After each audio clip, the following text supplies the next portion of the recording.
What is quite possibly considered the worst car of the past 15 or 20 years. The Rover 25. And for many, the only way you could possibly make this car any worse would be by doing something like that to it. And no, it's not been in an accident. That's been done deliberately. Now this particular Rover 25 belongs to a man known as Paul Roverman. Obviously I'm not going to fool anyone along with that, am I? It's me! But don't worry, because this is a terrible car review and I will be doing it objectively. And I really do mean that. I'm not going to be biased in any way. I'm going to walk around this car as if I'd never seen it before and pick holes in the thing and try and embarrass the owner. First of all, let's look at the car and forget about the odd panels, but just look at the shape of it and how it's put together. As an actual shape, it's cute. Now, with a bodywork like that, you may be expecting to find something rather special under the bonnet. Well, it is a 1.4 K-Series engine with 103 or 104,000 miles on the clock. De-restricted throttle body means 104 brake horsepower. And no effort whatsoever has gone in the engine bay to make it look nice. Rocker cover full of oil, which is a common thing with these. It can be fixed, but this one hasn't been. No amount of detailing has gone on underneath the bonnet to make it nice. The coolant bottle is rather grotty looking, and well, it's just all rather dirty.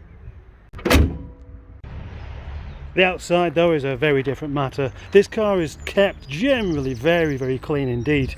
And you know, there's a good reason for that. If this car was dirty, covered in road film and stuff like that, then it really would look extremely uncared for. But as it goes, this car gets a bath more often than I do. But one thing the 25 does fall down on are things like panel gaps. Panel gaps are just a little bit too big. They're not massive on this, but in fact I've seen a lot worse, generally on other Rover 25s though. The trouble is, the more you look at it, the more it catches your attention, and then suddenly you're thinking, that's far too big, I shouldn't be able to get my finger in there. But actually it seems to be designed that way. There's nothing wrong with a panel gap on this door there, that looks just right. But as we go around the other side, just down here, and how the door fits the wing, then suddenly it becomes a bit gaping again. And that panel gap is made worse by me because I fit that wing and I haven't got around to adjusting it yet. So I know I'm going to lose a few points on that. One of my modifications is this mesh grille, which I think is a great idea, but it's certainly chosen the best day to suddenly start coming apart. Look at that, I'm going to have to take it off now and probably replace it with the original grille. The X-Power Grey boot spoiler does wobble a little bit. It's very difficult to get that just right. 425 badge. Now, of course, it was 25 and then it was 425, and that is, you may well guess, is off a Rover 45. It's complete nonsense. But what I have thought of doing, because it's not just a Rover 25, is getting rid of the 5 and having it as a Rover 42. Because after all, in the Hitchhiker's Guide to the Galaxy, the meaning of life turned out to be the number 42. Onto the wheels. These alloy wheels, mini serpents. I've just washed them, but already they've got dirty again. I do have a choice of alloy wheels at my disposal, but these are the ones I like best. So I'm going to give my car a point for that. Not only do I like them, but they're very tidy and they've all got decent tyres on. This car, of course, has a name, Project Nigel, a signature on the back. I've always thought names on cars with names, to be a rather sad affair. But now I've started doing it myself, so it's fine. Into the boot. And what do we have? Boxes, gloves, a Rover 25 manual, and boxes for shopping. I don't understand why anybody buys carrier bags when you can just have a box in the boot for free from the supermarket that you've gone and bought your food from. Sadly, this boot's not really big enough to try the gangster trick and see if I can get in there, and besides that there are pull handles on the seats so you can still escape. So it's not a good gangster car. Imagine being a gangster driving a car that looks like that. You'd be the kind of gangster that's scared of his own shadow and farts. Inside the Rover 25 we have some non-standard leather seats and some mats that I did get free out of another car.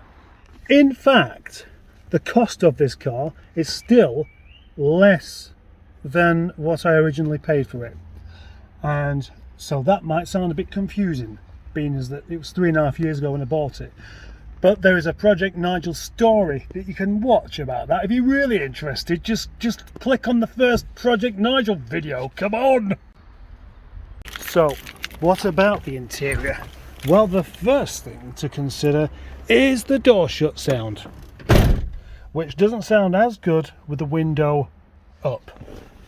Then we have some rubbish in the door pocket, some reading glasses and an ice scraper and some CDs. Then of course we look at the Rover 25 dashboard, and it's all very familiar for anyone that's got one. The speaker covers often come off and you usually get cracks in the vents, although these are fine. But that's because I've replaced them. We'd normally be losing a couple of points now because the headlining sags, but this one's not too bad, except for a tiny bit in the corner up there. The interior of the car is relatively good. It's all quite solid, nice, easy buttons. All of them work. Every single one of them work. The controls for heating and blowers all work. They don't feel particularly solid, but they actually work, as do these. And it's got an aftermarket radio with a Go-Go Penguin CD in it.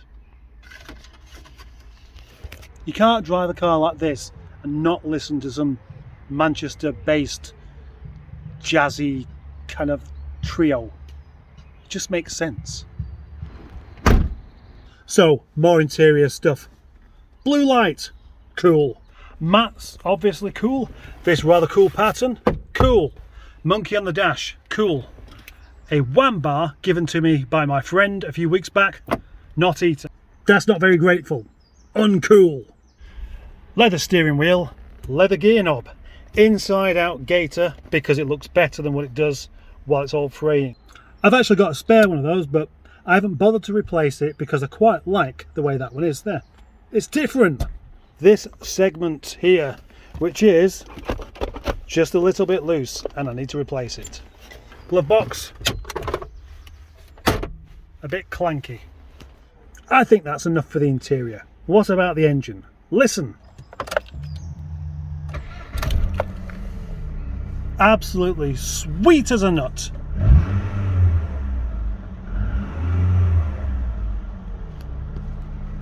Quite often the K-Series engine can sound quite tappety due to lack of service. But this one, I changed the oil in this one recently and it smoothed the sound down even further. It's actually almost warmed up there. I'm not going to rev it properly, but lovely and smooth, exactly as it should sound. That's a point. Come on, Nigel. When I first got this car, it did have a few rusty panels on it, and now it has no rusty panels. Look, spot there, and just as you open the door up, look under there. Absolutely solid. Absolutely solid all the way underneath. This car is not only the cheapest car I've ever owned, but the most reliable, and actually probably the best when you consider that. So as far as terrible cars go, all these odd panels, of course, they really do make it look very stupid indeed. But that is a subjective thing. If you're interested in all of the changes, all of the new things that this car has had, I'll provide a list in the next thing and how much they cost. It cost me anything. So here I am driving the Rover 25, my own Rover 25, and being as I've done nearly 7,000 miles in it, I already know what it drives like. So it's a bit difficult really to give you a fresh perspective on the experience. But what I can do is go back to being very, very objective and just tell you exactly what I'm seeing here, feeling here. So the driving experience, we're starting off with the gearbox. Gearbox, very smooth, no notchiness or anything like that, just slips into gear wonderfully. Clutch, nice and light, so the controls are very easy to live with, let's say. And the steering, nice and responsive, and that brings us straight onto the handling. The handling is good enough. It's quite a bouncy ride, means the wheelbase is quite short and the suspension on the back is actually quite stiff, I would say. 1.4 K series engine. Of course, there's a 1.6 and a 1.8 and a 1.8 VVC in the 25, as well as a L series diesel. And my personal favourite is the 1.4 because it's the one that suffers least with head gasket failure, and personally I've never had any issues with it, and I love the way it's just so zippy. Yes, zippy. 104 brake horsepower or thereabouts in a car that of this size is actually quite good. Whoa! And as you rev it through the range, very smooth, very responsive. That's why I like the K series, because when you tell it to do something, it actually does it. All of my experiences with the K series engine, very, very good. Not everyone would agree. Many people prefer the diesel. I like the L series diesel. It's nice. As diesels go, it's good. I like the 1.6, very torquey. The 1.8, I like the 1.4. As previously mentioned in other videos, or the Nigel videos especially, having a car that looks like this will make people turn around and have a look at it. Most of the time it's a good thing. You get lots of smiles, lots of happy faces, people talk to me. And then you get the occasional one like I've just had there, a kind of a sneer off a young man in his Fiesta, probably thinks his car's better. It's not, it really isn't. I did have a teenager pointing and laughing at the thing the other day while he was on his scooter, and I thought, you got a scooter? This is a car. This is better. This is better than a scooter. You might as well walk. So, as I said at the beginning, although it's my car, I would be objective and point out any of its faults, and it does have a few. But, you know, there is a reason why I've still got this car after all this time, and that is because, as terrible as it may look, it's actually quite good. Picture video.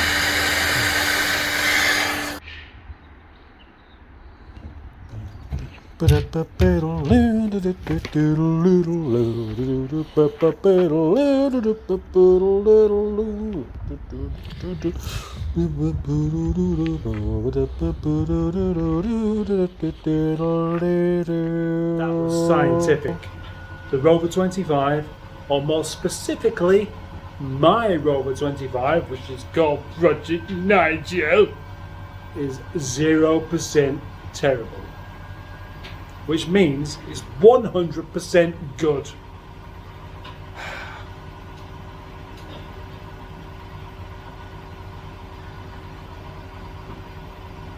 Thank you for watching.